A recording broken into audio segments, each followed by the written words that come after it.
আসসালামু আলাইকুম। দশম শ্রেণীর প্রিয় শিক্ষার্থীরা, আশা করি তোমরা সবাই ভালো আছো এবং বাসায় আছো। বাসায় থেকে আমাদের অনলাইনের ক্লাসগুলা নিয়মিত দেখছো এবং সেইভাবেই বাসায় পড়াশোনা চালিয়ে যাচ্ছ। আলহামদুলিল্লাহ, আমিও ভালো আছি। আজকে তোমাদের সামনে তৃতীয় ক্লাস নিয়ে হাজির হলাম। আমি তোমাদের সাথে আলোচনা করছিলাম চতুর্থ অধ্যায় সালোক সংশ্লেষণ আলোচনা শেষ করলাম। আজকে তোমাদের সাথে আলোচনা করব চতুর্থ অধ্যায়ের আরেকটি ইম্পর্টেন্ট বিষয় শ্বসন নিয়ে। শ্বসন দেখো, এটি হচ্ছে উদ্ভিদের জন্য জটিল এবং চলমান একটা প্রক্রিয়া। শ্বসন কি এটা তোমরা সবাই জানো। এই যে কথা বলছি, কাজ করছি, বিভিন্ন সময় তোমরা জানতে বা অজান্তে যেটা হচ্ছে বা হয়ে যাচ্ছে আমাদের মধ্যে, যদি একটু খেয়াল করো দেখবা আমরা শ্বাস নিচ্ছি এবং শ্বাস ছেড়ে দিচ্ছি। এই যে শ্বাস নেওয়া এবং ছেড়ে দেওয়ার যে প্রক্রিয়া, এটাই শ্বসন। তো যদি কিন্তু যে অংশটা দেখা যায় না এখানে, সেটা হচ্ছে কোষের ভিতরের যেই কাজগুলো ঘটে যাচ্ছে সেটা আমরা চোখে দেখতে পাই না। এটাকে বলা হয় কোষীয় শ্বসন। উদ্ভিদ ও আমাদের মতো অক্সিজেন গ্রহণ করে। এবং জীব কারা? জীব মানে হচ্ছে আমরা প্রাণী, উদ্ভিদ, অণুজীব, ভাইরাস, ব্যাকটেরিয়া যাই বলো না কেন, জীবন মানে হচ্ছে তার মধ্যে শ্বসন ঘটবে। শ্বসন ছাড়া কোনো জীব বাঁচবে না। জীব মানে এভরি লিভিং সেল, যেখানে শ্বসন অবশ্যই ঘটবে। তো উদ্ভিদ যেহেতু আমাদের মতো অক্সিজেন গ্রহণ করে, কার্বন ডাইঅক্সাইড ত্যাগ করে। খেয়াল করো, আমাদের শ্বসনের জন্য আলাদা একটা অঙ্গ আছে আমরা জানি, কিন্তু উদ্ভিদের ক্ষেত্রে এরকম কোনো আলাদা অঙ্গ নেই, যার কারণে উদ্ভিদের শ্বসন বলতে আমরা সাধারণত কোষীয় শ্বসনকেই বুঝে থাকি। তো দেখো, শ্বসনের ক্ষেত্রে প্রথমেই আমরা যেটা দেখব, শ্বসন হচ্ছে দুই প্রকার। এই প্রকারভেদটা কিসের ভিত্তিতে? মূলত অক্সিজেনের উপস্থিতি এবং অনুপস্থিতির ভিত্তিতে। লক্ষ্য করো, শ্বসন সবাত শ্বসন এবং অবাত শ্বসন। সবাত শ্বসন মানে হচ্ছে মুক্ত অক্সিজেনের প্রয়োজন হয় এখানে এবং শ্বসনিক বস্তু সম্পূর্ণ জারিত হয়।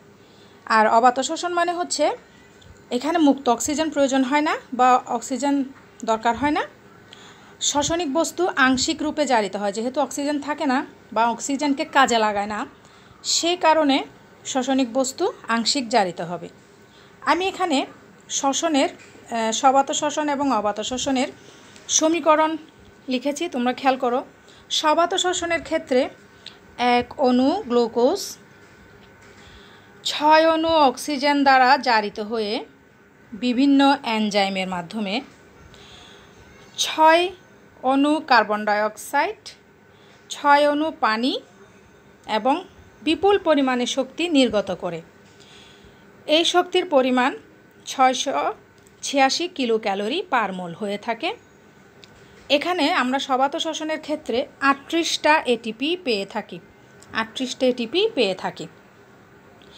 এখানে একটা জিনিস দেখো, 686 কিলো ক্যালোরি যে শক্তিটা নির্গত হয় সেটা মূলত ল্যাবে পাওয়া যায়। যদি আমাদের দেহে হয়, আমাদের দেহে কিন্তু মূলত 686 কিলো ক্যালোরি শক্তি পাওয়া যায় না, এখানে 380 কিলো ক্যালোরি শক্তি পাওয়া যায়। আর অবাত শ্বসনের বিক্রিয়াটা দেখো, অবাত শ্বসনের ক্ষেত্রে কিন্তু অক্সিজেন নেই। 1 অণু গ্লুকোজ বিভিন্ন এনজাইম দ্বারা জারিত হয়ে ইথাইল অ্যালকোহল এবং কার্বন ডাইঅক্সাইড এবং শক্তি নির্গত করে, যেখানে শক্তির পরিমাণটা হচ্ছে তোমার 56 কিলো ক্যালোরি। যথারীতি এটা ল্যাবে পাওয়া যায়, আর জীবদেহে যদি হয় সেটা আসলে 20 কিলো ক্যালোরি প্রকৃতপক্ষে পাওয়া যায়। এখন সবাত শ্বসন কিছু ধাপ আছে এবং অবাত শ্বসনের কিছু ধাপ আছে। সবাত শ্বসন হচ্ছে, সংজ্ঞাটা যদি আমরা বলি, যে শ্বসন প্রক্রিয়ায় অক্সিজেনের প্রয়োজন হয় এবং শ্বসনিক বস্তু বলতে এখানে শর্করা, প্রোটিন, লিপিড, বিভিন্ন ধরনের জৈব অ্যাসিড সম্পূর্ণভাবে জারিত হয়ে কার্বন ডাইঅক্সাইড, পানি এবং বিপুল পরিমাণ শক্তি উৎপন্ন করে, তাকে সবাত শ্বসন বলা হয়। আর এই সবাত শ্বসনটাই হলো আসলে মূলত উদ্ভিদ ও প্রাণীর স্বাভাবিক শ্বসন প্রক্রিয়া। সবাত শ্বসনের ধাপগুলো যদি আমরা বলি, গ্লাইকোলাইসিস, অ্যাসিটাইল কোয়ে সৃষ্টি, ক্রেবস চক্র, ইলেকট্রন প্রবাহ তন্ত্র, অর্থাৎ 4টি ধাপে সবাত শ্বসন ঘটে থাকে। আর অবাত শ্বসনের সংজ্ঞাটা যদি বলি, যে শ্বসন প্রক্রিয়ায় অক্সিজেনের অনুপস্থিতিতে হয় তাকে অবাত শ্বসন বলে। অর্থাৎ যে শ্বসন প্রক্রিয়ায় কোনো রাসায়নিক বস্তু অক্সিজেনের সাহায্য ছাড়াই কোষের ভিতরকার এনজাইম দিয়ে আংশিক রূপে জারিত হয়ে বিভিন্ন প্রকার জৈব যৌগ যেমন ইথাইল অ্যালকোহল এবং কার্বন ডাইঅক্সাইড বা ল্যাকটিক অ্যাসিড উৎপন্ন করে, তাকে অবাত শ্বসন বলা হয়। অবাত শ্বসনের 2টি ধাপ, একটি হচ্ছে গ্লাইকোলাইসিস আর একটি হচ্ছে 2 নম্বর হচ্ছে পাইরুভিক অ্যাসিডের বিজারণ। এখানে একটা জিনিস লক্ষ্য করো, গ্লাইকোলাইসিস কিন্তু 2 প্রকার শ্বসনের মধ্যেই প্রথম ধাপ, অর্থাৎ এই গ্লাইকোলাইসিস প্রক্রিয়াটা 2 ধরনের শ্বসনের মধ্যে ঘটে থাকে।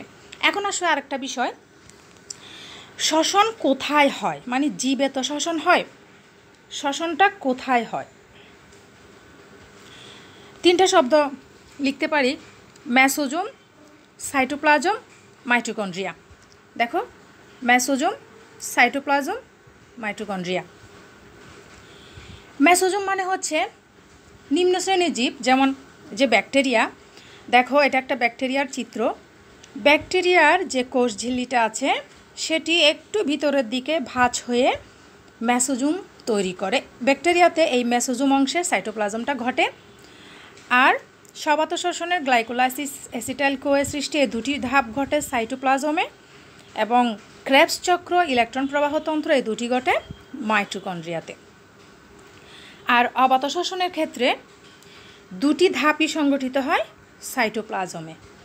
তাহলে আমরা বুঝলাম শ্বসনটা মূলত 3টা জায়গায় হয়ে থাকে, নিম্ন শ্রেণীর জীবে মেসোজোমে যেমন ব্যাকটেরিয়াতে, আর সাইটোপ্লাজম আমাদের কোষের ভিতরে সাইটোপ্লাজম, এবং মাইটোকন্ড্রিয়াতে শ্বসন ঘটে থাকে। আমরা এখন আলোচনা করব সবাত শ্বসন, সবাত শ্বসনের ধাপগুলা। সবাত শ্বসনের প্রথম ধাপ হচ্ছে গ্লাইকোলাইসিস। গ্লাইকোলাইসিসের ক্ষেত্রে তোমরা লক্ষ্য করো, এখানে গ্লুকোজ হচ্ছে 6 কার্বন বিশিষ্ট। এর আগে একটু বলি, গ্লাইকোলাইসিস শব্দটা গ্লাইকোজ এবং লাইসিস 2টি শব্দ।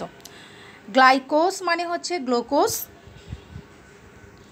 এবং লাইসিস মানে হচ্ছে ভাঙা, অর্থাৎ গ্লাইকোলাইসিস মানে হচ্ছে গ্লুকোজের ভাঙন। তো এক্ষেত্রে যেটি হয়, দেখো, এক অণু গ্লুকোজ ভেঙে গিয়ে পাইরুভিক অ্যাসিড উৎপন্ন করে। এখানে দেখো গ্লুকোজ হচ্ছে 6 কার্বন বিশিষ্ট, একটু লক্ষ্য করো, 6 কার্বন বিশিষ্ট, আর পাইরুভিক অ্যাসিড হচ্ছে 3 কার্বন বিশিষ্ট।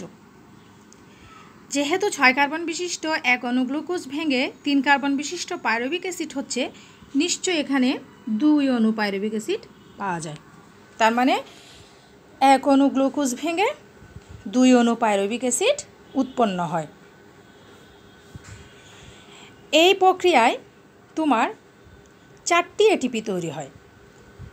4টি এটিপির মধ্যে 2টি এটিপি খরচ হয়ে যায়। দেখো, 4টা এটিপি তৈরি হয়, 2টা এটিপি খরচ হয়ে যায়। তাহলে থাকলো কয়টা? 2টা এটিপি, এবং 2টা NADH2 তৈরি হয়। একটু কোনায় তোমরা লক্ষ্য করো, আমি পরেও এটার একটা ব্যাখ্যা দিয়েছি, শেষের দিকে দেখবে তোমরা।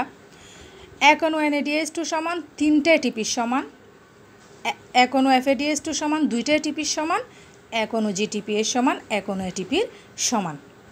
তো আমি এখানে নিট উৎপাদন, এই গ্লাইকোলাইসিস প্রক্রিয়ায় আমরা কি পেলাম? তাহলে আমরা পেলাম 4টা এটিপি, তার মধ্যে 2টি খরচ হয়ে গেল, তার মানে আমার ক্যাশ সরাসরি এটিপি পেলাম 2টি। আর তোমার NADH2 পেলাম দুটি, একটি NADH2 সমান 3টি ATP, সেই হিসাবে 6টি ATP। তো এখানে এই 4টা প্রক্রিয়ার মধ্যে ইলেকট্রন ট্রান্সপোর্ট সিস্টেম 4 নাম্বার যেটা, এটাতে মূলত কোনো কিছু তো তৈরি হয় না। এখানে হয় উপরের যে 3টি ধাপ সেখানে উৎপন্ন NADH2, FADH2, GTP এগুলা ATPতে কনভার্ট হয়। ATP এবং GTPর হিসাবটা আমি তোমাদেরকে একটু ক্লিয়ার করে বলি। ATP মানে হচ্ছে ক্যাশ টাকা, মনে করো তোমার কাছে 1000 টাকার নোট, এটা হচ্ছে ATP। আর NADH2 বা FADH2 বা GTP মানে হচ্ছে চেক। তাহলে তোমার এখনই যদি প্রয়োজন হয় তুমি 1000 টাকার নোট ভাঙাতে পারবে, এখনই খরচ করতে পারবে এই মুহূর্তে। কিন্তু এই মুহূর্তে তুমি 5000 টাকার একটা চেক খরচ করতে পারবে না। 5000 টাকার চেকটা নিয়ে তুমি ব্যাংকে যাবে, ব্যাংক থেকে ওটা ভাঙিয়ে 5000 টাকা যখন ক্যাশ টাকা নিবে সেটা তুমি খরচ করবে। অর্থাৎ এখানে ইলেকট্রন ট্রান্সপোর্ট সিস্টেম অর্থাৎ 4 নাম্বার ধাপটা হচ্ছে ব্যাংক। ওখানে জিটিপি ভেঙে এটিপি তৈরি হবে, ওই এটিপি উদ্ভিদ দেহে খরচ করবে। আশা করি বিষয়টা বুঝতে পেরেছো তোমরা। তাহলে এ ধাপে সর্বমোট এটিপি তৈরি হবে 10টি, খরচ হবে 2টি, আমরা টোটাল পাবো 8টি এটিপি। এখন আসো 2 নাম্বার ধাপ, অ্যাসিটাইল কোয়ে সৃষ্টি। উপরেই প্রথম ধাপে 2 অণু পাইরুভিক অ্যাসিড, প্রত্যেক অণু থেকে এই যে পাইরুভিক অ্যাসিড থেকে তোমার অ্যাসিটাইল কোয়ে সৃষ্টি হয়। পাইরুভিক অ্যাসিড থেকে অ্যাসিটাইল কোয়ে সৃষ্টি হওয়ার সময় 1 অণু কার্বন ডাইঅক্সাইড বের হয়ে যায় এবং NADH2 তৈরি করে। এই ধাপে প্রতি অণু পাইরুভিক অ্যাসিড থেকে 1 অণু কার্বন ডাইঅক্সাইড বের হয়ে যায়। এখানে দেখো কার্বন ডাইঅক্সাইড কয় কার্বন বিশিষ্ট? 1 কার্বন বিশিষ্ট। পাইরুভিক অ্যাসিড হচ্ছে 3 কার্বন বিশিষ্ট। তো এখান থেকে একটি কার্বন যদি বের হয়ে যায় কার্বন ডাইঅক্সাইড রূপে, তাহলে তা থেকে সৃষ্ট অ্যাসিটাইল কোয়েতে কয়টি কার্বন থাকবে? অবশ্যই 2টি কার্বন থাকবে। তার মানে অ্যাসিটাইল কোয়ে হচ্ছে 2 কার্বন বিশিষ্ট। তাহলে দেখো এখানে NAD থেকে NADH2 পাচ্ছি। আমরা জানি কোনো যৌগের সাথে হাইড্রোজেন যুক্ত হলে তার মানে NAD বিজারিত হয়। তো NAD এর সাথে যেহেতু হাইড্রোজেন যুক্ত হচ্ছে, সিম্পল কথা, এখানে এই বিক্রিয়ায় জারণ বিজারণ একসাথে হচ্ছে, NAD বিজারিত হয়। NAD যদি তোমার দেখো NAD যদি বিজারিত হয় হাইড্রোজেন যুক্ত হওয়ার কারণে, তাহলে NADর সাথে কার বিক্রিয়া হলো এখানে? নিশ্চয় পাইরুভিক অ্যাসিডের। তাহলে পাইরুভিক অ্যাসিড নিশ্চয় কি হলো? জারিত হলো। অর্থাৎ তোমরা কেমিস্ট্রির ভাষায় জানো জারণ বিজারণ বিক্রিয়া সব সময় একই সাথেই ঘটবে। যেখানে জারণ আছে সেখানেই বিজারণ আছে। তাহলে এখানে NAD থেকে NADH2 পাওয়া যায়। এখানে আসো এই 2 নাম্বার ধাপটা, এখানে যে আমি লিখলাম এখানে 2 এর গল্প মানে কি? একটু উপরে লক্ষ্য করো, গ্লাইকোলাইসিসে পাইরুভিক অ্যাসিড ছিল 2 অণু। তার মানে এখানে আমার 2 অণু পাইরুভিক অ্যাসিড থেকে 2টি কার্বন ডাইঅক্সাইড বের হয়ে যায়, 2টি অ্যাসিটাইল কোয়ে পাওয়া যায়, 2টি NADH2 পাওয়া যায়। এবং এই ধাপটাও হচ্ছে 2 নম্বর ধাপ। আচ্ছা, সো এই ধাপে সর্বমোট এটিপি উৎপাদন হবে 2টি NADH2 মানে গুণ 3 ATP ইকুয়াল 6 অণু ATP। এখানে এই ধাপে সর্বমোট 6 অণু ATP পাবো। এবার নেক্সট 3 নম্বর ধাপ, ক্রেবস চক্র। অ্যাসিটাইল কোয়ে সৃষ্টি অর্থাৎ 2 নম্বর ধাপে সৃষ্ট অ্যাসিটাইল কোয়ে যখন মাইটোকন্ড্রিয়ায় প্রবেশ করবে তখন এই ধাপটা শুরু হবে। এই চক্রটা আবিষ্কার করেন বিজ্ঞানী ক্রেবস। তোমরা এর আগে আরেকটা চক্রের নাম পড়েছিলা বিজ্ঞানীর নাম অনুসারে, সেটি হচ্ছে ক্যালভিন চক্র। ক্যালভিন চক্র ছিল সালোক সংশ্লেষণের অন্ধকার পর্যায়ে, ওটিও বিজ্ঞানীর নাম অনুসারে ছিল। এটিও হচ্ছে একটি বিজ্ঞানীর নাম অনুসারে, বিজ্ঞানী হ্যান্স ক্রেবস এই চক্র আবিষ্কার করেন। এটি হচ্ছে শ্বসনের, তোমরা এটা মিলিয়ে ফেলবে না। সালোক সংশ্লেষণেরটা ছিল ক্যালভিন চক্র আর শ্বসনেরটা হলো ক্রেবস চক্র। তো এই ধাপে যে সৃষ্ট অ্যাসিটাইল কোয়েটা সেটা কোথায় ছিল, কোথায় তৈরি হয়েছিল মনে আছে? হ্যাঁ, সাইটোপ্লাজমে। সাইটোপ্লাজমে সৃষ্ট অ্যাসিটাইল কোয়ে এরপরে যখন মাইটোকন্ড্রিয়াতে প্রবেশ করবে তখনই ক্রেবস চক্রের সূচনা হবে। মাইটোকন্ড্রিয়ার ভিতরে থাকে 4 কার্বন বিশিষ্ট অক্সালিক অ্যাসিটিক অ্যাসিড। এটার সাথে অ্যাসিটাইল কোয়ে বিক্রিয়া করে সাইট্রিক অ্যাসিড উৎপন্ন করে, এবং তোমরা দেখো বিপুল পরিমাণে এটিপি কিন্তু এই ধাপে তৈরি হয়। বিপুল পরিমাণে এটিপি এই ধাপে তৈরি হয়। তো এখানে কি কি পাচ্ছি আমরা দেখো, এখানে এক অণু অ্যাসিটাইল কোয়ে থেকে আমি প্রথমে বলি এক অণু অ্যাসিটাইল কোয়ে থেকে 3টা NADH2 পাওয়া যায়, একটা FADH2 পাওয়া যায়, একটা জিটিপি পাওয়া যায় এবং 2 অণু কার্বন ডাইঅক্সাইড পাওয়া যায়। তাহলে যেহেতু অ্যাসিটাইল কোয়ে 2 অণু ছিল, তো একটা থেকে যা পেলাম 2 অণু অ্যাসিটাইল কোয়ে থেকে নিশ্চয়ই আমরা কিভাবে পাবো? 6টি NADH2 পাবো, 2টি FADH2 পাবো, 2 অণু করে, 2 অণু জিটিপি পাবো, 4 অণু কার্বন ডাইঅক্সাইড পাবো। তো এখানে একটা জিনিস দেখো, প্রচুর অর্থাৎ বিপুল পরিমাণে এটিপি এই ধাপে পাওয়া যায়, যার কারণে একটা খুব সহজ একটা প্রশ্ন তোমরা এর আগেও বারবার পড়ো যে মাইটোকন্ড্রিয়াকে পাওয়ার হাউস বলা হয় কেন? এই প্রশ্নের আনসারটা সহজেই এখান থেকে পাওয়া যায় যে বিপুল পরিমাণ শক্তি এটিপি উৎপাদন প্রক্রিয়া এই মাইটোকন্ড্রিয়াতেই হয়ে থাকে, অর্থাৎ ক্রেবস চক্র পুরাটাই মাইটোকন্ড্রিয়ায় ঘটে থাকে। এখানে প্রচুর এটিপি তৈরি হয় এবং জমা হয়, এই কারণে আসলে মাইটোকন্ড্রিয়াকে কোষের পাওয়ার হাউস বলা হয়। এবং দেখো আমরা দেখলাম সবাত শ্বসনে যে 6 অণু কার্বন ডাইঅক্সাইড যে বের হয়ে যায়, তার কিন্তু 4 অণু বের হয় এই প্রক্রিয়া দিয়ে, এখান থেকে অর্থাৎ এই ধাপ থেকে। তাহলে একটু দেখো এই ধাপে সর্বমোট এটিপির হিসাবটা দেখো। সর্বমোট এটিপি কিভাবে পাচ্ছি? সর্বমোট পাচ্ছি 18 অণু এটিপি, 4 অণু এটিপি, 2 অণু এটিপি। আমি ইকুয়েশনটা এখানে দিয়েছি, নিশ্চয় বুঝতে পারছো। 3টা NADH2 গুণ 2 মানে 6 NADH2 সমান 18 অণু এটিপি। 4টা FADH2 সমান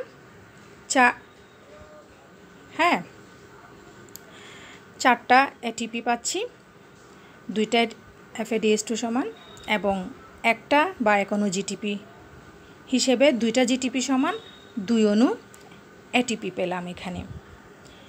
এরপরে আমরা চলে আসি তৃতীয় ধাপ, সেটা হচ্ছে ইলেকট্রন প্রবাহ তন্ত্র। এটি বেশ ইম্পর্ট্যান্ট একটা ধাপ, আসলে খুবই ইম্পর্ট্যান্ট এবং জটিল। এখানে এসে সকল যে তৈরিকৃত NADH2 FADH2 এরা সবাই এগুলা থেকেই তোমার এটিপি তৈরি হবে।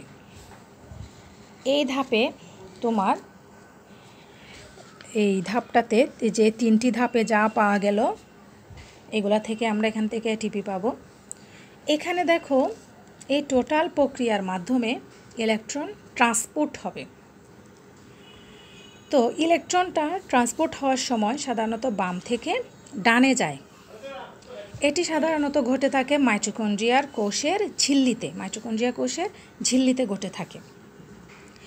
এখানে NADH2 থেকে ইলেকট্রনটা কিভাবে ট্রান্সপোর্ট হচ্ছে একটু খেয়াল করো। NADH2 থেকে ইলেকট্রন তোমার কোথায় যাবে? FADH2-তে যাবে। আমি এখানে তোমরা ছবিতে দেখতে পাচ্ছ। FADH2 থেকে কোথায় যাবে? কোএনজাইম QH2-তে যাবে, সেখান থেকে সাইটোক্রোম বিতে যাবে, সেখান থেকে সাইটোক্রোম সিতে যাবে, সেখান থেকে সাইটোক্রোম এতে যাবে, সেখান থেকে সাইটোক্রোম 3-তে যাবে। তাহলে এটা কিভাবে মনে রাখবে? NADH2-র পর FADH2, এরপরে কোএনজাইম QH2, এরপর সাইটোক্রোম। যেমন মনে করো আমরা প্রথমে যখন ছোট থাকি তখন আমরা হচ্ছি বেবি, তাহলে সাইটোক্রোম বি আগে, বেবি। বেবির পরে চাইল্ড, তাহলে সাইটোক্রোম সি, সি মানে চাইল্ড। এরপরে যখন একটু বড় হই তখন আমাদেরকে বলা হয় অ্যাডাল্ট, তার মানে সাইটোক্রোম এ মানে হচ্ছে কি, এ দিয়ে মনে রাখবে অ্যাডাল্ট। এরপরে যখন আরও বড় হই, বেশি বড় হই, মানে বৃদ্ধ হই, বেশি অ্যাডাল্ট, A3। এভাবে মনে রাখবা। ক্রমান্বয়ে ইলেকট্রনটা বাম থেকে ডানে এভাবেই তোমার ট্রান্সপোর্ট হয়। এখানে তোমার ট্রান্সপোর্ট হওয়ার সময় একটু ভালো করে একটু তোমরা খেয়াল করো। NADH2 থেকে যখন হাইড্রোজেনটা, NADH2-র যে হাইড্রোজেনটা আছে সেটা যখন চলে যাবে, হাইড্রোজেন যখন NADH2 থেকে চলে যাবে এবং তৈরি করবে NAD, তার মানে NAD বিজারিত হয়। NAD বিজারিত হয় মানে NADH2 জারিত হয়। আবার FADH2 থেকে হাইড্রোজেন চলে যাবে তোমার কোএনজাইম QH2-তে, তার মানে FADH2 থেকে তৈরি হবে FAD, FAD বিজারিত হয়, তার মানে NADH2 জারিত হয়। এবং এখানে দেখো ADP, তার সাথে ADP এর সাথে অজৈব ফসফেট যুক্ত হয়ে তৈরি করবে ATP, ATP তৈরি করবে। এবং ইলেকট্রনটা এভাবেই বাম থেকে ডান দিকে ক্রমান্বয়ে যেতে থাকবে। তো কোএনজাইম QH2 থেকে ইলেকট্রন যাবে সাইটোক্রোম বিতে, সেখান থেকে যাবে সাইটোক্রোম সিতে, সেখান থেকে সাইটোক্রোম এ, এভাবে যেতে থাকবে, লাস্ট যাবে সাইটোক্রোম A3-তে। এবং কোএনজাইম QH2 থেকে হাইড্রোজেন আয়নটা বের হয়ে যাবে। তো এখানে দেখো তো তোমার এই যে NADH2 জারিত হচ্ছে, FADH2 জারিত হচ্ছে, হ্যাঁ, এবং বিজারিত হচ্ছে কে? বিজারিত হচ্ছে NAD এবং বিজারিত হচ্ছে FAD। শেষ পর্যন্ত ইলেকট্রনটা যাবে সাইটোক্রোম A3-তে। এবং তখন বাইরে থেকে আসা একটা অক্সিজেন সেই ইলেকট্রনটাকে, লাস্ট ইলেকট্রনটাকে গ্রহণ করবে এবং সেখানে আসা হাইড্রোজেন আয়ন, এই যে হাইড্রোজেন আয়নের মাধ্যমে পানি তৈরি করবে।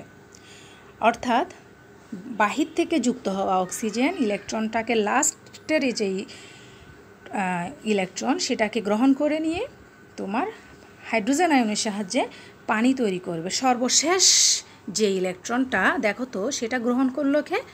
অক্সিজেন। সর্বশেষ ইলেকট্রনটা গ্রহণ করলো অক্সিজেন। তো এখানে এভাবেই পানিটা তৈরি হয় এবং এটাকে প্রান্তীয় শ্বসন বলতে পারি আমরা, যেহেতু সর্বশেষ বিক্রিয়া এটা, এভাবেই প্রান্তীয় শ্বসনটা হয়। তাহলে দেখো ইলেকট্রন প্রবাহতন্ত্রটা বেশ ইম্পর্টেন্ট একটা ধাপ। এখানে তোমার যে 3টি ধাপে যে NADH2 FADH2 তৈরি হয় সেগুলা জারিত হয়ে ATP, পানি, উচ্চ শক্তির ইলেকট্রন এবং প্রোটন উৎপন্ন করে। তোমরা দেখতে পাচ্ছ ইলেকট্রন তৈরি হচ্ছে, প্রোটন তৈরি হচ্ছে, পানি তৈরি হচ্ছে এবং ATP তৈরি হচ্ছে। এই ইলেকট্রন প্রবাহতন্ত্রটা মাইটোকন্ড্রিয়াতে সংগঠিত হয়ে থাকে এবং আমরা টোটাল দেখতে পাচ্ছি শ্বসন প্রক্রিয়ায় 1 অণু গ্লুকোজ সম্পূর্ণরূপে জারিত হয়ে সর্বমোট 6 অণু কার্বন ডাইঅক্সাইড, 6 অণু পানি, 38টি ATP উৎপন্ন করে। এখন আমরা একটু দেখি ATP এর হিসাবটা। ATP এর হিসাব তোমরা ইতিমধ্যে নিশ্চয়ই বুঝে গেছো। আমি প্রত্যেকটা ধাপে আলাদা আলাদা টোটাল ATP এর হিসাবটা তোমাদের দিয়েছি। এই ছবিটা এরপরও তোমরা একটু লক্ষ্য করো। দেখো এখানে প্রথম ধাপে অর্থাৎ 1 নাম্বার গ্লাইকোলাইসিসে তোমার আমরা কি পেয়েছিলাম? প্রথমে 2টি ATP অর্থাৎ 4টি তৈরি হয়েছিল, 2টি খরচ হয়ে গেল, 2টি ছিল এবং 2টি NADH2 থেকে পাশে হিসাবটা দেখো 6টি ATP। দ্বিতীয় ধাপে 2টি NADH2 সমান 6টি ATP পেয়েছি। তৃতীয়টাতে 6টি NADH2 সমান 18 ATP, 2 FADH2 সমান 4টি ATP, 1 GTP, 2টি GTP সমান 2টি ATP পেয়েছিলাম। সর্বমোট 38 অণু ATP আমরা পেয়েছিলাম এই সবাত শ্বসনের ক্ষেত্রে।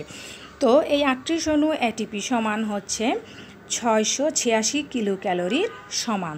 তবে এখানে যেটা হচ্ছে একটি এটিপি তোমার 10 কিলো ক্যালোরি সমান। একটা এটিপির মান হচ্ছে 10 কিলো ক্যালোরি, সেই হিসাবে 38টা এটিপির মান হচ্ছে 380 কিলো ক্যালোরি। তবে অনেক বিজ্ঞানী মনে করেন এখানে 2টি এটিপি খরচ হয়ে যায়, অর্থাৎ প্রথম বিক্রিয়ায় যে 4টির মধ্যে যে 2টি এটিপি খরচ হয়, অনেক বিজ্ঞানী মনে করেন 4টি এটিপি খরচ হয়ে যায়। তো তখন তখন পাওয়া যায় ওনাদের হিসাবে 36টা এটিপি, সেই হিসাবে শক্তিটা 360ও হতে পারে, এটা বিজ্ঞানীদের মতে। কিন্তু এই প্রক্রিয়াটা আমরা পাবো ল্যাবে। 680 কিলো ক্যালোরি যে শক্তির কথা বলা হচ্ছে, এটা হবে ল্যাবে, অর্থাৎ গ্লুকোজকে যখন ল্যাবে জারিত করা হবে, অর্থাৎ অক্সিজেন দ্বারা পোড়ানো হবে, তখন শক্তি পাওয়া যাবে 686 কিলো ক্যালোরি। কিন্তু যখন এটি আমাদের দেহে সংগঠিত হবে, তখন আমাদের দেহে আমরা এতটুকু শক্তি পাবো না, আমরা পাবো 380 কিলো ক্যালোরি। তাহলে প্রশ্ন আসে, কমে গেল কোথায়, শক্তি কোথায় গেল?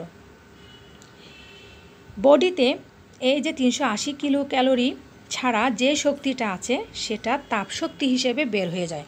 অর্থাৎ তোমরা অবশ্যই লক্ষ্য করো, গায়ে একটু হাত দিয়ে দেখলেই দেখবা আমাদের গা সবসময় গরম থাকে, অর্থাৎ এই যে তাপশক্তিটা বের হয়ে যায়, এই কারণেই আমাদের বডি গরম থাকে এবং স্বাভাবিক অবস্থায়। এবং একটা জিনিস খেয়াল করবা, মৃত ব্যক্তির শরীরে এই কারণে কোনো তাপ থাকে না, অর্থাৎ যে তাদের মৃত ব্যক্তির শরীরে তো শ্বসন সম্পন্ন হয় না, শ্বসন বন্ধ হয়ে যায়, যার কারণে মৃত ব্যক্তির শরীরটা ঠান্ডা হয়ে যায় এবং আমাদের শরীর, জীবিত মানুষের শরীর গরম থাকে। তো এখানে যে তাপশক্তিটা বের হয়ে যায়, তো আমরা এখানে যে কর্মদক্ষতা যদি 100% হতো, তাহলে আমরা বিপুল পরিমাণ অর্থাৎ সম্পূর্ণ শক্তিটা পেতাম। কিন্তু আসলে প্রকৃতপক্ষে আমাদের দেহে 380 কিংবা 360 কিলো ক্যালোরি পরিমাণ এরকম শক্তি হয়, অর্থাৎ আমাদের কর্মদক্ষতা হচ্ছে 55.4%, 100% হয় না। এ হলো আমাদের সবাত শ্বসনের টোটাল প্রক্রিয়াটা এবং উৎপন্ন শক্তির পরিমাণ। তো সবাত শ্বসন গেল। এখন আসো তোমাদের বইয়ে যে আরেকটা বিষয়, যে অবাত শ্বসনটা আমি শুরুতেই যে সাথে আলোচনা করেছিলাম, অবাত শ্বসনটা আমরা একটু আলোচনা করি লাস্ট পর্যায়টা। অবাত শ্বসনের 2টি ধাপ ছিল, একটা ছিল গ্লাইকোলাইসিস এবং আরেকটি ছিল পাইরুভিক অ্যাসিডের বিজারণ। তো অবাত শ্বসনের ধাপে দেখো, অবাত শ্বসনের গ্লাইকোলাইসিসটা তোমার সবাত শ্বসনের মতো একই রকম। এখানেও গ্লুকোজ, 1 অণু গ্লুকোজ জারিত হয়ে 2 অণু পাইরুভিক অ্যাসিড উৎপন্ন হয়। তো এখানে গ্লাইকোলাইসিস প্রক্রিয়াটা করার সময় অক্সিজেন প্রয়োজন হয় না, অক্সিজেন প্রয়োজন লাগে না, বিদায় এটি 2টি শ্বসনেরই, 2 প্রকার শ্বসনেরই কমন ধাপ, সাধারণ ধাপ। তো এরকম একটা প্রশ্ন আসে যে সবাত এবং অবাত শ্বসনের সাধারণ ধাপ আলোচনা করো, তখন সেক্ষেত্রে হবে এটা গ্লাইকোলাইসিসটাই আমরা আলোচনা করব, অর্থাৎ তোমরা আলোচনা করবা। তো এখানে যেহেতু অক্সিজেনের অনুপস্থিতিতে অবাত শ্বসনটা ঘটে থাকে, সো এখানে কার্বন ডাইঅক্সাইডের পরিমাণ কমে যায়, মানে কম পরিমাণে কার্বন ডাইঅক্সাইড পাওয়া যাবে।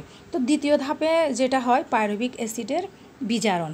যেহেতু গ্লাইকোলাইসিসে উৎপন্ন যে পাইরুভিক অ্যাসিড, এর পরে যে প্রক্রিয়াগুলো সম্পন্ন হওয়া দরকার, সেগুলো হওয়ার জন্য অক্সিজেনের প্রয়োজন আছে। যেহেতু এখানে অক্সিজেন নাই, তাহলে পরবর্তী যে ধাপগুলা, যে অ্যাসিটাইল কোয়ের সৃষ্টি বা আরও যে যৌগগুলা, সেগুলো তৈরি হয় না। তো কি হয়, এই যে এখানে যেহেতু অক্সিজেন থাকে না, এগুলো না হয়ে পাইরুভিক অ্যাসিডের বিজারণ বিক্রিয়া সংগঠিত হয় এখানে। তাহলে 2 নম্বর ধাপটা হচ্ছে কি, পাইরুভিক অ্যাসিডের বিজারণ, পাইরুভিক অ্যাসিডের বিজারণ হয় এখানে। তো দেখো উপর থেকে আসো, যে উপরে যে পাইরুভিক অ্যাসিড, অর্থাৎ গ্লাইকোলাইসিসের সৃষ্ট যে পাইরুভিক অ্যাসিড, সেই পাইরুভিক অ্যাসিড থেকে তোমার হয় এখানে উৎপন্ন হবে হয় ইথাইল অ্যালকোহল অথবা ল্যাকটিক অ্যাসিড, হয় ইথাইল অ্যালকোহল অথবা ল্যাকটিক অ্যাসিড পাওয়া যাবে। তো এখানে দেখো একটা বিষয়, তোমার পাইরুভিক, আমি এখানে বিক্রিয়াটা দিয়েছি, তোমার প্রথম দিকে দেখো উপরেরটা হচ্ছে তোমার ইথাইল অ্যালকোহল, ঠিক আছে। তো ইথাইল অ্যালকোহল অথবা ল্যাকটিক অ্যাসিড আমরা এখান থেকে পাবো। প্রথমটাতে তোমরা লক্ষ্য করো যে 2 সিসি, উপরেরটাতে কার্বন হচ্ছে কয়টা, 3টা, তার পাইরুভিক অ্যাসিডে কার্বন হচ্ছে 3টা, এবং দ্বিতীয়টিতে তোমরা কার্বন দেখতে পাচ্ছ 2টা। তো যেহেতু 2টা কার্বন পাইরুভিক অ্যাসিড ছিল 3 কার্বন বিশিষ্ট, যেহেতু 3 কার্বন বিশিষ্ট পাইরুভিক অ্যাসিড থেকে তোমার 2 কার্বন তৈরি হচ্ছে, সো আরেকটা কার্বন হিসেবে এখানে কার্বন ডাইঅক্সাইডও উৎপন্ন হবে। আচ্ছা, তো এখানে তোমরা একটা জিনিস লক্ষ্য করবা, হয় ল্যাকটিক অ্যাসিড উৎপন্ন হবে নতুবা ইথাইল অ্যালকোহল তৈরি হবে। দুটো কিন্তু একসাথে তৈরি হবে না, দুইটা একসাথে কখনোই তৈরি হবে না। তো এখানে দেখো গ্লাইকোলাইসিস প্রক্রিয়ায় উৎপন্ন NADH2, গ্লাইকোলাইসিসে যে ATP ছিল কয়টা, 4টা পেয়েছিলাম না, 4টা থেকে 2টি খরচ হওয়ার পর 2টি ছিল। আর গ্লাইকোলাইসিসে NADH2 পেয়েছিলাম, সেগুলো পরবর্তীতে পাইরুভিক অ্যাসিড থেকে ইথাইল অ্যালকোহল বা ল্যাকটিক অ্যাসিড তৈরির সময় খরচ হয়ে যায় কিংবা নষ্ট হয়ে যায়। তা সেই কারণে এইখানে নিট উৎপাদন হচ্ছে 2 অণু ATP, অর্থাৎ এখানে খুব কম পরিমাণে শক্তি পাওয়া যায়, অনলি 2 অণু ATP পাওয়া যায়। সো তাহলে এই পর্যায়ে দেখো তো 2 নম্বর 2 অণু পাইরুভিক অ্যাসিড থেকে হয় 2 অণু ইথাইল অ্যালকোহল অথবা 2 অণু ল্যাকটিক অ্যাসিড পাওয়া যাবে। এই হচ্ছে আমাদের অবাত শ্বসন। আশা করি তোমরা এই দুটি সবাত শ্বসন এবং অবাত শ্বসন কঠিন মনে হলেও আসলে খুব একটা কঠিন নয়, একটু বুঝে পড়ার চেষ্টা করবা, মুখস্থ না করে একটু বোঝার চেষ্টা করবা। তো এই হলো আজকের মতো আমার ক্লাস, আমি এখানেই শেষ করছি। তো নেক্সট ক্লাসে অন্য কোনো নতুন বিষয় নিয়ে আলোচনা করব। তো সেই পর্যন্ত তোমরা সবাই আশা করি ভালো থাকবা, সুস্থ থাকবা, ঘরে থাকবা, ঘর থেকে বের হবা না, এবং আমাদের জন্য দোয়া করবা, আমরাও তোমাদের জন্য দোয়া করব, এবং অনলাইন ক্লাসগুলো নিয়মিত দেখবা, সেভাবে নিজেদেরকে তো প্রস্তুত করবা, বাসায় পড়াশোনা করবা। সবাই ভালো থাকো, আল্লাহ হাফেজ।